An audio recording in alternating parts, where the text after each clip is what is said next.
भागलपुर के प्रभारी जिलाधिकारी प्रदीप कुमार सिंह ने जगदीशपुर प्रखंड कार्यालय का दौरा किया। इस दौरे का मुख्य उद्देश्य प्रखंड स्तर पर चल रही विभिन्न विकास योजनाओं का निरीक्षण करना और उनकी प्रगति की समीक्षा करना था। डीडीसी प्रदीप कुमार सिंह ने कार्यालय के विभिन्न विभागों का निरीक्षण किया और संबंधित अधिकारियों से विस्तृत जानकारी ली। उन्होंने विकास कार्यों की गुणवत्ता और समय सीमा के पालन पर जोर दिया और निर्देश दिए कि सभी योजनाओं को पारदर्शिता और समयबद्ध तरीके से पूरा किया जाए। निरीक्षण के दौरान डीडीसी ने आम जनता की समस्याओं को भी सुना और संबंधित अधिकारियों को त्वरित कार्रवाई करने के निर्देश दिए। उन्होंने विभिन्न योजनाओं के लाभार्थियों से भी मुलाकात की और उनकी समस्याओं को सुना। डीडीसी ने अधिकारियों को निर्देशित किया कि योजनाओं का लाभ हर जरूरतमंद तक पहुंचे और इसमें किसी भी प्रकार की लापरवाही या भ्रष्टाचार बर्दाश्त नहीं किया जाएगा। इस मौके पर डीडीसी ने प्रखंड कार्यालय के कर्मचारियों को उनकी कर्तव्य निष्ठा के लिए सराहना की और उन्हें प्रोत्साहित किया कि वे जनता की सेवा के लिए सदैव तत्पर रहें। उन्होंने कहा कि विकास कार्यों में किसी भी प्रकार की ढिलाई अस्वीकार्य है और सभी को अपने कर्तव्यों का निर्वहन पूरी निष्ठा और ईमानदारी से करना चाहिए। में है, पदाधिकारी समय पर हैं या नहीं है, कर्मचारियों की उपस्थिति का क्या स्थिति है और जो भी कार्यालय में लोगों को समस्याओं का सामना करना पड़ रहा है, उसी की जानकारी लेने के लिए हम आए थे। ये हमारा प्रथम भ्रमण है।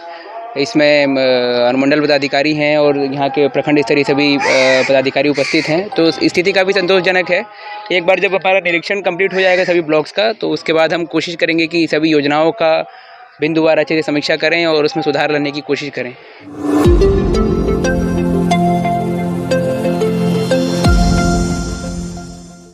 भागलपुर शहर में सुचारू यातायात व्यवस्था को लेकर पिछले दिनों से शहरी क्षेत्र में ई रिक्शा में जिला प्रशासन के आदेश पर कोडिंग किया जा रहा है, लेकिन इस कोडिंग को रोकने के लिए तथाकथित ई रिक्शा चालक संघ के अध्यक्ष विशाल कुमार के द्वारा टोटो चालक से अवैध रूप से पैसा का डिमांड किया जाता था और टोटो चालक से कहा जाता था 1500 से 2000 लगेगा, मनमाना रोड का कोडिंग दे दिया जाएगा, जिसको लेकर टोटो चालक ने बरारी थाने में आवेदन दिया था। आवेदन के बाद बरारी थाना पुलिस के द्वारा जाँच किया गया और जाँच में सही पाया गया। इसके बाद विशाल कुमार को गिरफ्तार कर जेल भेज दिया गया है। पूरे मामले की जानकारी सदर अनुमंडल पदाधिकारी धनंजय कुमार ने दिया। तो जो टोटो चालक हैं उनके द्वारा यह बताया गया कि जो अभी कोडिंग करवाने के एवज में उनके द्वारा ये बोला गया कि आप 1500 रुपये दें तो हम आपका एक डेफिनेट रूट पे कोडिंग करवा देंगे। तो उन लोगों के द्वारा कंप्लेन किया गया, उसी से आवेदन लेके बरारी थाना में एक FIR लॉन्च किया गया है और उस पर आगे कार्रवाई की जा रही है।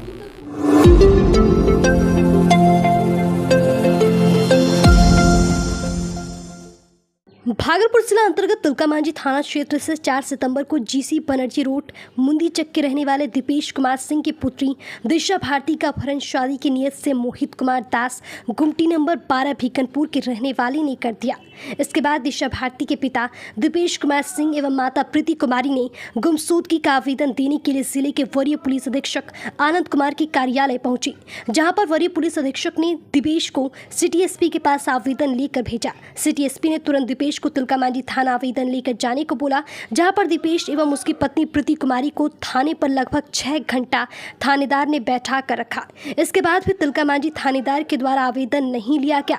फिर दूसरे दिन तिलकामांझी थानेदार ने दीपेश को फोन कर थाने पर बुलाया और पहले दीपेश और दीपेश की पत्नी को प्रताड़ित किया और फिर आवेदन लिया। घटना के 3 दिन बीत जाने के बाद भी अभी तक तिलकामांझी थाना के द्वारा किसी प्रकार का कोई कार्रवाई नहीं किया गया। इस पूरे मामले पर दिशा भारती के दादा अनिल कुमार सिंह ने कहा कि मेरी पोती 4 सितंबर को सुबह मोहित के साथ फरार हो गई। इसके बाद से लगातार पोती की बरामदगी को लेकर थाने में गुहार लगा रहे हैं, लेकिन अभी तक पुलिस की तरफ से कोई कार्रवाई नहीं की गई। इतना ही नहीं, अनिल सिंह ने यह भी कहा कि हमें मोहित के परिवार से काफ़ी डर लग रहा है, क्योंकि मोहित क्रिमिनल माइंड का है, कभी भी हमारे परिवार का हत्या करवा सकता है एवं हमारी पोती के साथ भी कुछ गलत करवा सकता है। अनिल सिंह ने हाथ जोड़कर भागलपुर पुलिस से प्रार्थना भी करते हुए नजर आए, किसी तरह हमारी पोती को सकुशल हमारे घर पहुंचा दें। अनिल सिंह जनता दल यूनाइटेड के उपाध्यक्ष पद पर है। अनिल सिंह ने यह भी कह दिया कि जब वर्तमान सरकार अपने आप को सुशासन की सरकार कहती है और जब कार्यकर्ता का परिवार ही सुरक्षित नहीं है तो आम लोग सुरक्षित कहां से हो पाएंगे। इसके बाद दिशा के पिता दीपेश भी मीडिया से बात करते करते रोने लगे।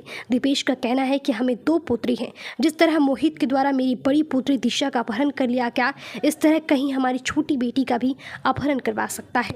और मेरी पुत्री दिशा भारती 4 तारीख के सुबह में 5:30 से 6 के बीच में गायब हुई। उसके बाद से हम लोगों ने खोजते हुए 11 बजे मैंने सिटी एसपी के पास आवेदन लेके गया। सिटी एसपी ने तुरंत मुझे बोला कि थाना जाइए आप और जा कर के वहाँ आवेदन दीजिए, मैं कार्रवाई करवाता हूँ। उसके बाद शंभू पासवान जी ने मुझे आवेदन लेने में कम से कम वहाँ पे 5 से 6 घंटा बैठाया रखा हैं। ऊपर से कि हमेशा लड़की लोग भागता है और हम लोग खोज के निकालते हैं, यही काम बचा है पुलिस का। हाँ, उसके बाद फिर दोबारा रात में मुझे बुलाया गया, रात में कि आइए आपका सिग्नेचर चाहिए। मैं वहाँ गया तो वहाँ पे बोला जाता है कि क्या कहते हैं, माँ का नाम काहे दिया रे हैं। और प्रशासन सिटी एसपी और एसपी के आदेश के बाद इस तरह से थाना प्रभारी शंभू पासवान का कहना है, जो कि हमेशा हमसे फ़ोन करके मोहल्ले और समाज का खबर लेते हैं। क्या चाहते हो? मैं चाहता हूं कि मेरी बेटी सकुशल वापस हो, जहां भी हो, और पुलिस जो भी कानूनी कार्रवाई करती है वो करे। मेरी बेटी के साथ भी आती है तो उसके साथ भी करे, लेकिन सबसे पहले मोहित कुमार दास को अविलंब गिरफ्तार किया जाए। चूँकि मोहित कुमार दास बहुत ही छटा हुआ बदमाश है, जो कि इसमें गांजा का काम भी करता है और हमेशा इस मोहल्ले 12 नंबर गुमटी में रहता है और इस मोहल्ले में 12 घंटा बिताता है।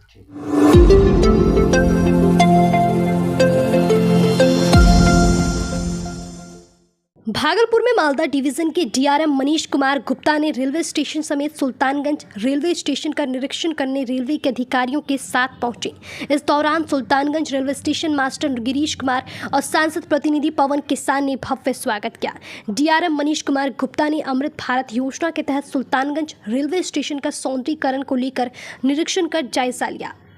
इस दौरान डीआरएम मनीष कुमार गुप्ता ने पत्रकारों को बताया कि अमृत भारत योजना के तहत सुल्तानगंज रेलवे स्टेशन का सौंदर्यीकरण हो रहा है, जो फर्स्ट फेज का काम हो चुका है। उसके लिए निरीक्षण कर जायजा लिया गया। यह काम अधिकारियों को दिसंबर माह तक पूरी कर लेने का निर्देश दिया गया है। आगे उन्होंने बताया कि सुल्तानगंज देवघर परियोजना ठंडे बस्ते में नहीं है, उस पर काम हो रहा है और दक्षिण क्षेत्र में घनी आबादी होने पर ओवरब्रिज नहीं होने पर वाहन चालक को घंटों रेलवे फाटक पर रुकना पड़ता है। इसके सवाल पर कहा कि उसे जल्द से जल्द ओवरब्रिज बनाने का काम किया जाएगा। सांसद प्रतिनिधि पवन किसान की मांगों का भी आश्वासन दिया कि उसे भी जल्द पूरा कर लिया जाएगा। इस दौरान दर्जनों रेलवे पदाधिकारी और आरपीएफ और जीआरपीएफ मौजूद थे। इधर मालदा रेल मंडल के डीआरएम मनीष कुमार गुप्ता ने भागलपुर रेलवे स्टेशन का निरीक्षण किया। इस दौरान उन्होंने बताया कि भागलपुर ही नहीं, मुंगेर सुल्तानगंज स्टेशन का भी मैंने निरीक्षण किया। निरीक्षण के दौरान अमृत भारत योजना के तहत सुल्तानगंज स्टेशन पर बन रहे भवन सहित स्टेशन का भी मुआयना किया। वहीं डीआरएम ने कहा कि भागलपुर में जो भी काम चल रहे हैं उसको लेकर क्या सुविधा दे सकते हैं, इसकी तैयारी का भी जायजा लिया। वो मांग पत्र मैंने उनको सुपुर्द किया और साथ ही आग्रह किया कि सुल्तानगंज स्टेशन की जो मूलभूत समस्याएं हैं, जैसे कोच डिस्प्ले बोर्ड लगा है और उस पर 2 बजे दिन के बाद सुबह 8 बजे तक कोई भी तरह का कोच डिस्प्ले नहीं होता है। इंक्वायरी 24 घंटा होना चाहिए। साथ ही स्टेशन रोड जो जर्जर स्थिति में है उसके लेके मैंने बोला है कि उसकी मरम्मत और विलम्ब कराई जाए। साथ ही कई ट्रेनों का ठहराव नहीं है और भी कई तरह की मांगे जो मैंने मांग पत्र के द्वारा अकबर नगर स्टेशन का किया है। अकबर नगर स्टेशन पे भी कुछ ट्रेनों का ठहराव और वहाँ साफ़ सफाई, रोशनी, अब्जूगंज और कमरगंज हॉल्ट पर सेकेंड डीएमयू जो पहले रुकती थी, कोविड के बाद नहीं रुक रही है, उसके संबंध में भी मैंने डीआरएम साहब को कहा।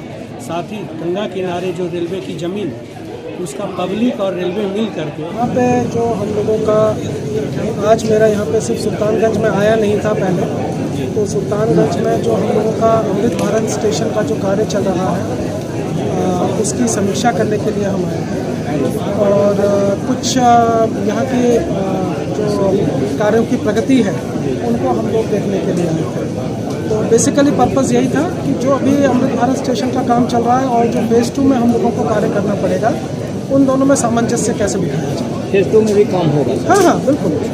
सभी अमृत भारत स्टेशन में फेज़ 1 कब तक पूरा हो जाएगा? नहीं, देखिए, अमृत भारत स्टेशन का फेज़ 1 का तो हम लोगों ने प्लान किया है दिसंबर तक ये पूर्ण हो जाएगा, परंतु कुछ सुविधाएं जो हैं जो हमें लगती हैं कि और ज़रूरी हैं और इस बार हम लोग उनको अकोमोडेट नहीं कर पाए, तो वो हम लोग जो है फेज़ 2 में उसको कंप्लीट करेंगे।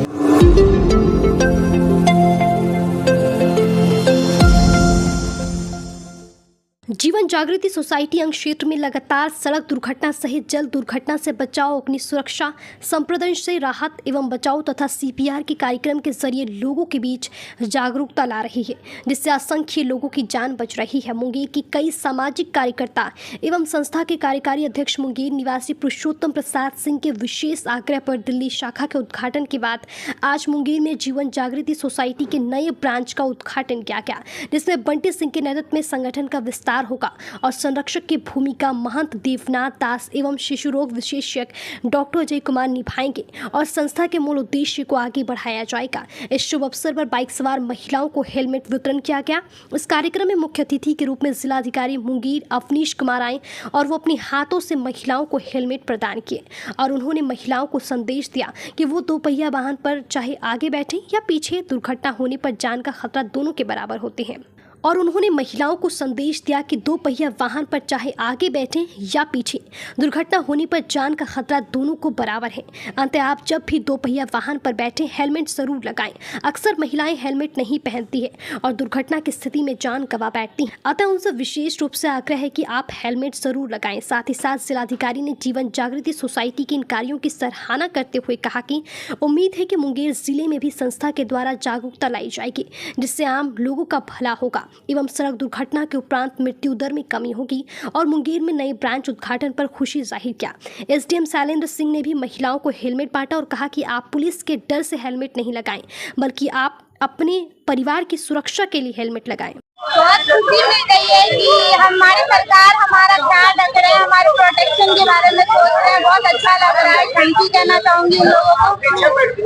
तो जो आजकल जो युवा हेलमेट लेके चलते हैं, क्या कहना चाहते हो? बिना हेलमेट के जो चल रहा है युवा लोग, उन लोगों को यही कहना चाहेंगी कि वो लोग अपने परिवार का ध्यान रखते हुए अपना भी ख्याल रखें, हेलमेट लगाएं। हेलमेट से हमें एक्सीडेंट की सुरक्षा मिलती है, उससे कई मौत भी बचते हैं, बहुत से जीवन बचते हैं। तो मैं उन लोगों को यही कहना चाहूंगी कि वो लोग भी हेलमेट लगाकर गाड़ी चलाएं और अपने परिवार का ख्याल रखें। वो लोग उनका इंतजार करते हैं तो वो हेलमेट लगा के चलें और अपने परिवार के साथ खुश रहें। क्या नाम है? जीवन जागृति सोसाइटी द्वारा आज हेलमेट दिया गया, आपको कैसा लग रहा है? बहुत अच्छा लग रहा है और बहुत खुश है कि हम लोगों को हेलमेट मिली। हम लोगों की सुरक्षा को सरकार अपने मद्देनजर रखी है, तो उन लोगों को बहुत थैंक यू कहना चाहिए। जीवन जागृति सोसाइटी लगातार 8 साल से सड़क दुर्घटना, जल दुर्घटना, आग से बचाव और सांप काटने पर जो लोग झाड़ फूंक के चक्कर में पड़ जाते हैं उनको जागरूक करने का और राहत देने का काम करती है। और इसी क्रम में हम लोग पूरे देश में इसको आगे बढ़ा रहे हैं। अभी हम लोगों ने दिल्ली में एक नया ब्रांच का उद्घाटन किया है और अब मुंगेर में यहाँ के लोगों के द्वारा, यहाँ के हमारे कार्यकारी अध्यक्ष पुरुषोत्तम जी हैं, उनके रिक्वेस्ट पर हमारे रणधीर बाबू हैं, हमारे रिलेटिव हैं और इनके डॉक्टर अजय कुमार जो हैं शिशु रोग विशेषज्ञ भागलपुर के, उनके मुंगेर के और सभी के निवेदन पर हम लोगों ने यहाँ ब्रांच का उद्घाटन किया। आज जो कार्यक्रम है वो हम लोगों ने महिलाओं को जागरूक करने का काम किया है।